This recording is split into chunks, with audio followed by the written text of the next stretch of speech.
We're joined by two special panelists to discuss the significance of the Voice of the Global South Summit, which will be hosted by India tomorrow in a virtual format. Thank you very much, both of you gentlemen, for joining us. Professor Swain, to begin with, your opening remarks, especially the timings of the summit from the conflict perspective, what is happening in Israel, Hamas, Russia, Ukraine, and this being seen as a continuation of the discussions under the India's G20 presidency that took place in September this year. Professor Thank you, Sakal. I think first of all, it is important to underline India is doing something unusual, holding two summit meetings of Global South in the same year, and also holding two summit meetings of the G20 in the same year. And of course, as you mentioned, currently the issue of Israel-Hamas conflict is globally high in consciousness. So just like in the first Voice of Global South Summit meeting, Ukraine was an important issue for discussion. I believe that in this as well, the Israel-Hamas issue will be for debate.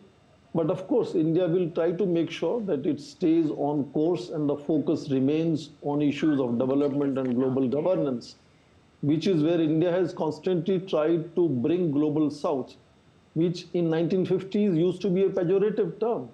And it stayed on the margins of global decision making. India's effort has been in bridge building between G20, which was originally G7, the high ivory tower elite, with the Global South, and this effort to bring them closer together to develop holistic approach to global governance. I think that will be an effort of India to keep the focus on that, but definitely issue of Israel-Hamas war will be also in debate during these meetings. Ambassador Sanjay Bhattacharya ji, former Secretary MEA, thank you, sir, for joining us. Your opening remarks, please, your thoughts as far as the timings of the summit hosted by India is concerned. I think India's attempt has been to incorporate the Global South into the global decision-making format as much as possible. And therefore, very soon after we had assumed the presidency of the G20, Prime Minister hosted the first Voice of the Global South Summit about 10 months ago in January. And since then, we've had the inputs of that first summit being put into the G20 agenda leading up to the summit that was held recently. And now that we are on the verge of having the virtual G20 summit, it makes sense that we want to recapture the ideas of the Global South so that before the next G20 virtual summit, we are better equipped in articulating the voice and aspirations of the Global South. As Professor Swaran Singh had also mentioned, I think the focus will be on both the items on the agenda, one which is rising from the Sherpa track, which is largely political and security related, and the other, which is very important for the Global South, which is the sustainable development related issues, and also how we bring about change in global governance. Yes. Climate also, talking about the challenges, Professor Swain, your thoughts, extreme weather patterns due to climate change and rising socio-economic challenges and disproportionately which hinder the growth of the developing and underdeveloped worlds, the kind of issues that India is going to spearhead in the summit, in the second edition of the summit. Two things. One, that issue of climate crisis is perhaps the most quintessential issue that requires a global approach. On several international challenges, approach of G7 has not really delivered, and the whole effort India is making is to bring Global South into decision making so that approach becomes holistic and therefore we can see some results.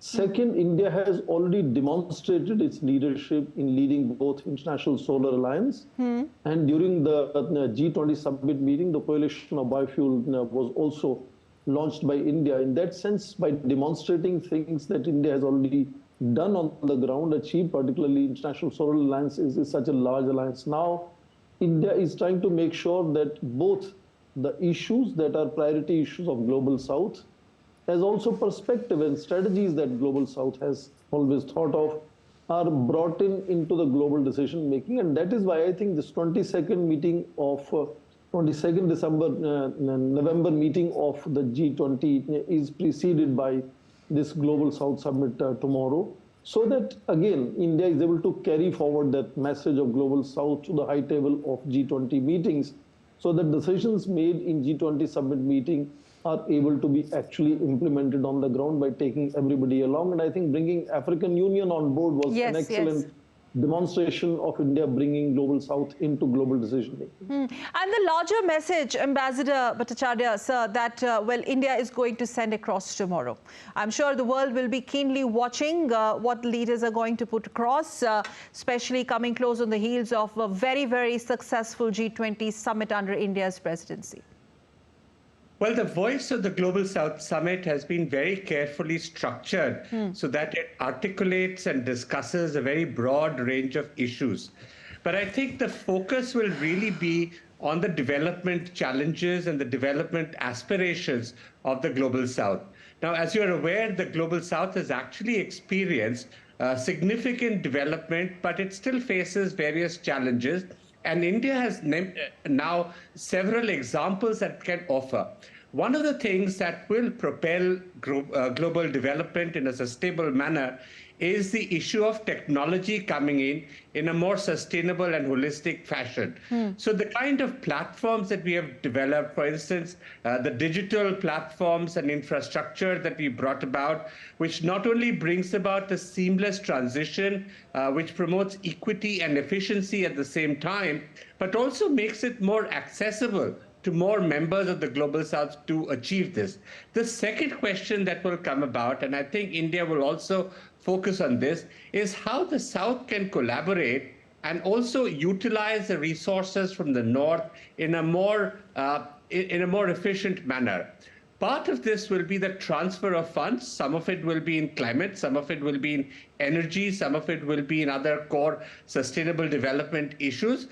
Some of these would also pertain to the issues of debt, because we've seen around the world that there is a rising incidence of debt in the developing world, in the Global South. And we need to have a more comprehensive approach of how we deal with this debt issue. The third issue that I think we will definitely focus on is how security and development are, in a sense, interrelated. We are facing two very serious challenges in the world today. You'd mentioned earlier about what is happening in Gaza and also in Ukraine. And these pose challenges to development aspirations of the Global South. And therefore, we need to have an approach so that these issues are taken on, so that we have an approach. And Prime Minister had said it earlier, that this is not the era for war, and we need to have solutions that actually address the aspirations of the people. And I think the motto of the Voice of the Global South Summit also brings this right to the forefront. Right. Professor Swain, you want to add to that, especially the challenges bit?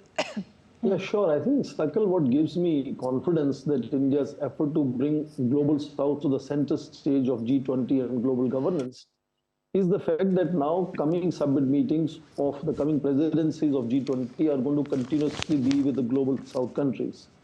India, followed by Brazil, followed by South Africa, which are also IBSA, if you remember, triangular relationship that India has had. So the fact that Global South is being brought to center stage and the leadership of G20 will continuously be with Global South means that India's imprint in bringing Global South to the center stage of global governance will bear fruit in the coming times and will be enduring in that sense of transforming the nature of of G20 summit meetings. All right, we'll leave it there. Many thanks, Professor Swaran Singh from School of International Studies, Jawaharlal Nehru University. Thank you very much, and always a pleasure to talk to Ambassador Sanjay Bhattacharya, former Secretary, Ministry of External Affairs. Thank you very much, both of you, for joining us. Thanks.